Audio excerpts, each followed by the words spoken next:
Welcome to Something You Can Do, a podcast for people who are hungry for action steps, for direction, for tangible, concrete ideas, or instructions for things they can do.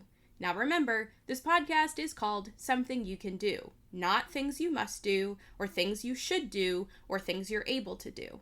Some of our action items might contradict each other, and that's because out of the many ways to live a life, some of these approaches will conflict. Some of our action items might not work for you based on your geographic location, physical ability, personal preferences, or other factors. We hope that they still inspire you to think differently and act differently when it comes to the many different ways we enrich our lives. I'm your host, KJ Kozak, and this podcast combines my three favorite things: helping people get stuff done, building community, and most importantly, talking to hear my own voice. I look forward to sharing Something You Can Do.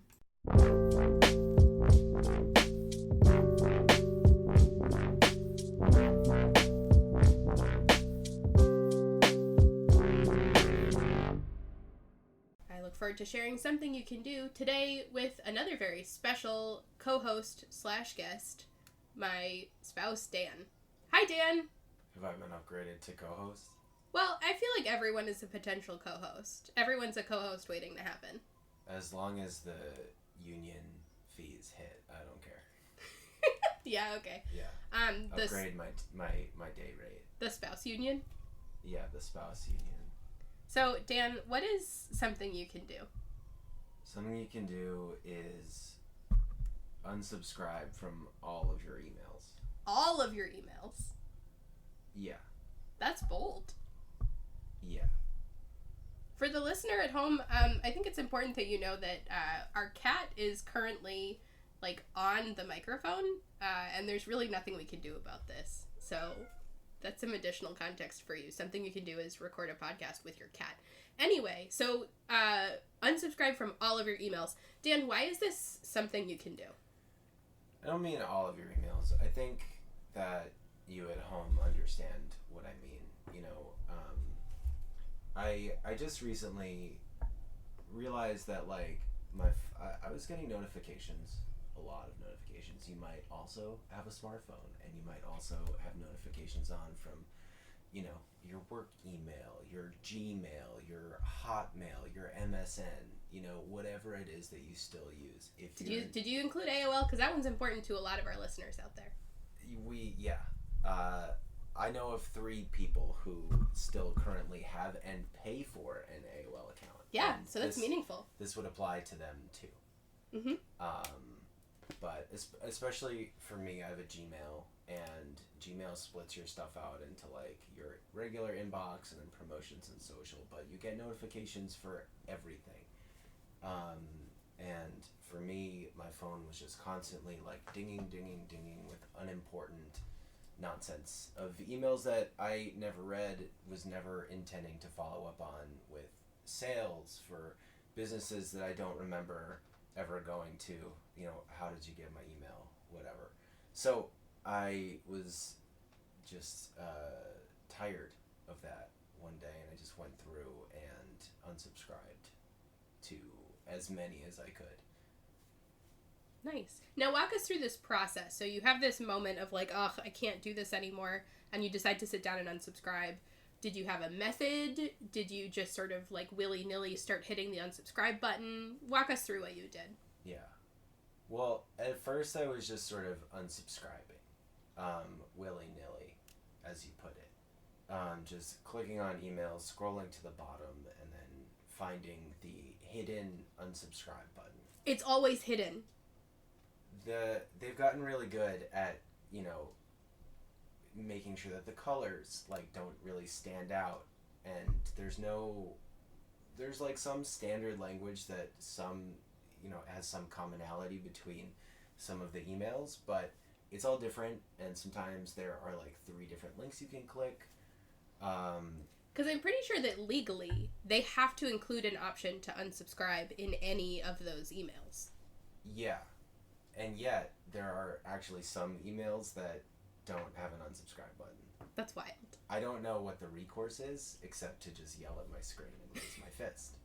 Yeah, that's fair. Sorry. So, you have to first find that pesky unsubscribe link. Yeah. This is what I was doing. I was scrolling to the bottom of the email. I was on my phone, just sort of bored, whatever, and just took like 30 minutes or an hour to just like go email to email and then unsubscribe from every one individually. That worked. I prefer that method to Gmail has like an unsubscribe button. Oh. But I don't really know how that works. Is it one of those like AI things where it's like, hey, click me and we'll magically use a wizard technology to send the email for you type thing? I have a feeling that it's something like that, where it's more that Gmail won't allow the emails into my inbox rather than like me removing my email from the sender's list, which to me was the most important. So I started doing it that way, and it probably took me like 3 or 4 different like sessions, but I quickly realized that like doing it on my phone was not the most efficient way. So I opened my computer, and I kind of went through all of the emails that I received in a week, and God, there were so many. Yeah. So many. Could you give us a ballpark, like how many emails you think that was? I don't know. It was probably like 100. Wow. That is a lot of emails. Yeah, it's a lot of emails, and they're all from the same people. Mm-hmm. And it's just like, here's Tuesday's list, and here's Wednesday's promotion, and here's Thursday's thing. So, and they have their cadences that they do, so it just kind of repeats. So rather than, going through from top to bottom, because I think I have... let me get out my phone. I'll tell you how many unread emails I have. It's upsetting. You're an inbox zero person. I am an inbox zero person. That is like a defining feature of my personality. Yeah. I know that you are not an inbox zero person. No. Do you want to guess how many emails I have unread? Oh no. In my Gmail. 2,472. Would you like another guess? Oh no. Are we talking like 50,000? It's between the two. It's 13,029 unread emails. That's a lot of unread emails. That gives me agita. And like I'm anxious about that. This is going back years, and I'm never gonna it's impossible to physically open and then every single email, and it's not worth it. We could do the math, like how many emails, like how much time, you would have to dedicate to, like, if we say that it's 30 seconds for each email, but I don't really feel like doing that math. So listeners, you could do that yourself. How long it'll take Dan to clear his inbox of 13,000 emails. Yeah, hit us up in the comments with the answer. Exactly. Someone with a calculator. So I decided that let me just start with like a week. I'll go with a week. Here's like everybody who sends the emails in the week, because the cadences repeat. The offers change, but the cadences repeat from the same senders. So I did that. It was easier on my computer. You've got a mouse, and 30 years old, and I feel like I'm developing carpal tunnel. Oh, that's not good. I don't want to hear that. Yeah. Oh, here's some breaking news. So, yeah, the computer was easier for me. And then that didn't catch everything, because there's some companies and some centers, there's a lot of political things that have whatever. They send them every 2 weeks or every month, so it was just sort of like after that first week going through and seeing what I missed. Mm-hmm. And for the past like 2 months, my life has been so serene. Really? Yeah. So it worked. It worked. Yeah. Over the course of living, you're going to get added to more lists, because it's just what happened. If you make a political donation, you're going to be added to every list. If you shop at a store or use, a store, like a lot of like local vendors use like Square, it'll just sort of automatically add you. Sometimes there's a promotion that you like want in the moment, gotta sign up for it. That's fine, that's gonna happen. But once you get through this initial like bulk mass junk emails, then it becomes easier to just continually unsubscribe. So is this a regular, like, maintenance practice for you of going through and unsubscribing from those remaining emails? I think it can be. For me, yeah, I've probably done it like once a month, like since that big thing, that big exodus. Purge, if you will. Yeah. Yeah. I am Ethan Hawke. Is he in The Purge? He is The Purge. I haven't seen any of the Purge movies. All I know is that, like, one day a year you can do murder and it's okay. Listener, we'll be right back. So in that interlude, we just watched The Purge. I'm fully kidding. We didn't even stop the recording. I have no interest in watching The Purge. Is it a good movie, Dan? I think it is. I haven't rewatched it. I saw it accidentally on opening night. How do you accidentally see a movie? High school, my friends and I went to go see something, but I think we got the day wrong. So we just kind of walked into The Purge. I have so many questions, but that's okay. And this obviously was back in the day before you could just, like, buy the tickets on your smartphone. You had to, like, you know, buy it on the internet. Back before movie theaters were ruined by having to reserve your seat. Yeah, you just walked up to a movie theater and you just bought a ticket and walked in. Yeah, but clearly that's not what you did, because were your tickets for the... I'm no, so confused. That's what we did. We went to the movie you just, like, theater. walked up and bought a ticket. Yeah. And you meant to buy a ticket? Like, I can't follow how this happens. We thought that there was a movie. I forget what movie that we wanted to go see. Listener, please look up what movies were coming out the same time as The Purge and theorize as to what Dan and his friends were trying to see instead. It's literally the only way this could have happened, is if, like, you say this movie is premiering on Friday, and you go, like, Thursday. Mm-hmm. Like, but we walked in hoping to catch a midnight screening, and, you know, I don't know, it wasn't there. So we saw The Purge instead. Okay, got it. So it wasn't like there was a movie that... Okay, I understand now. You didn't intend to see The Purge, but you made a conscious choice to go see The Purge because you're at the movie theater anyway. Yeah. Okay, we got it. weren't just gonna go home and call it quits. No, that... Absolutely. I respect that. Anyway, so Ethan Hawke is The Purge. You purged all your emails. We're connecting all of the dots here. And so this is something that you do somewhat regularly. And you mentioned that your life is so serene now. Can you talk a little bit more about how unsubscribing from emails has changed your life or your emails or your inbox or whatever? Yeah, I mean, it seems like it's a small sort of thing to do, but if your phone isn't constantly, like, dinging and pinging, then you just have more time to be focused in what you're doing, or rest, or not stare at a screen. You're not just being bugged by annoyances and junk. Imagine if every email was a real person coming up to you with an offer, and you were just, like, walking down, like, a street in New York City, and... I don't like this imaginary exercise. This is horrible. But this is what it is. It's you know, 100 times a day, someone's walking up to you and putting a flyer in your hand. Yeah. You'd want to punch a freaking wall.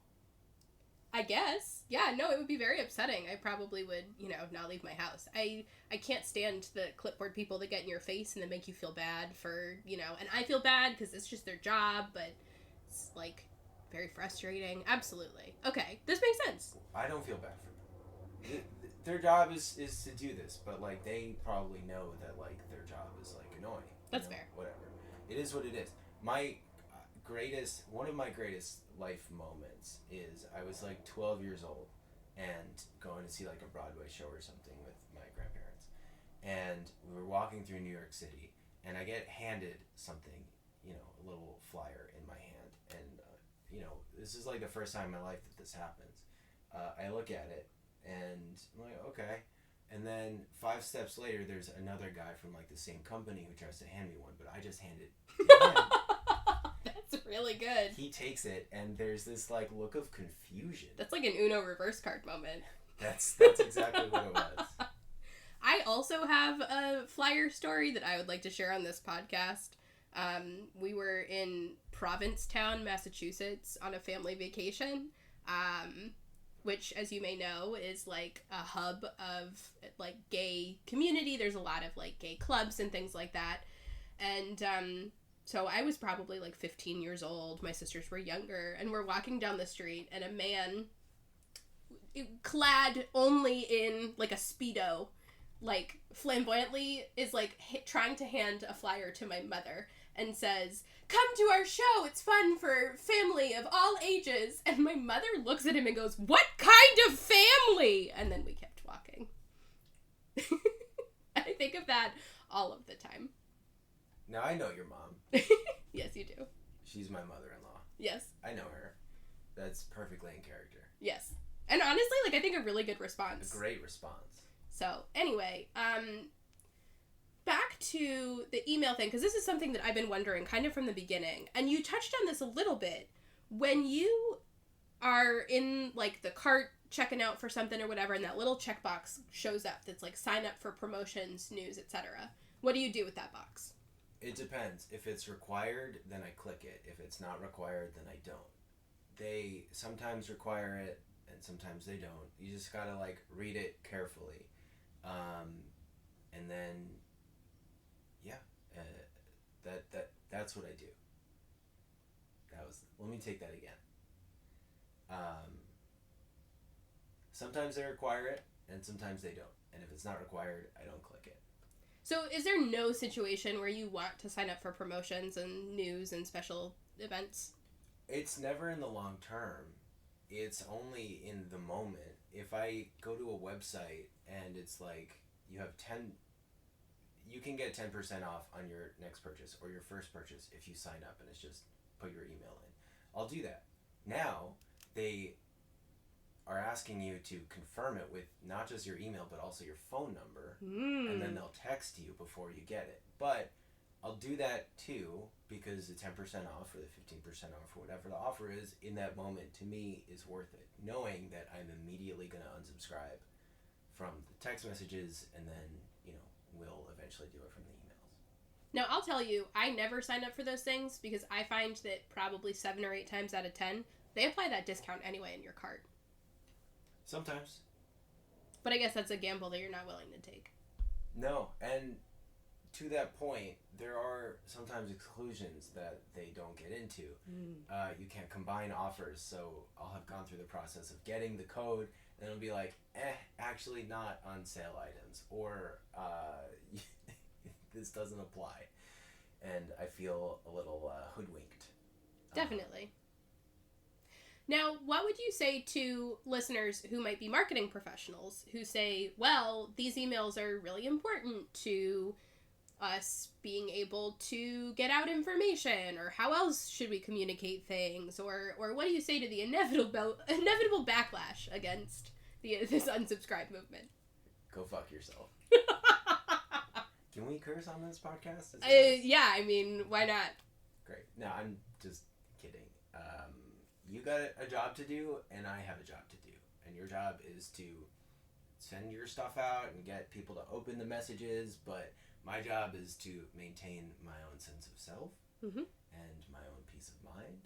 And if that's unsubscribe, then I'm going to do it. Coming from a man who currently has 13,000 unread emails in his Gmail inbox. Yeah. So I guess he needs every little moment of peace that he can get. Yeah. Incredible. I do. Do you have any other advice or wisdom for folks that are considering this thing that you can do of unsubscribing from emails? Many places have sublists. Mm-hmm. So you'll be signed up for the daily one and the weekly one and the monthly one, and if it's like for a news organization, they might have specific topics or areas of interest that you'll be signed up for. So when you go and click unsubscribe, it'll take you to their page. Do your best to make sure that you click unsubscribe from all. Otherwise, they will keep hitting you up and you won't understand why. Yeah, that's real. I also, some of them will give a message that says, like, please allow 24 to 48 hours for this to take effect. Or I've seen one that said up to a week, which I think is wild. Yeah, I've seen that too. mostly with like smaller organizations, which Mm-hmm. I think is fine. Just make sure you follow up and just with your own inbox. If you see that you're still getting emails, try it again. Incredible. Thank you so much, Dan, for joining me and sharing something you can do. Happy to be here.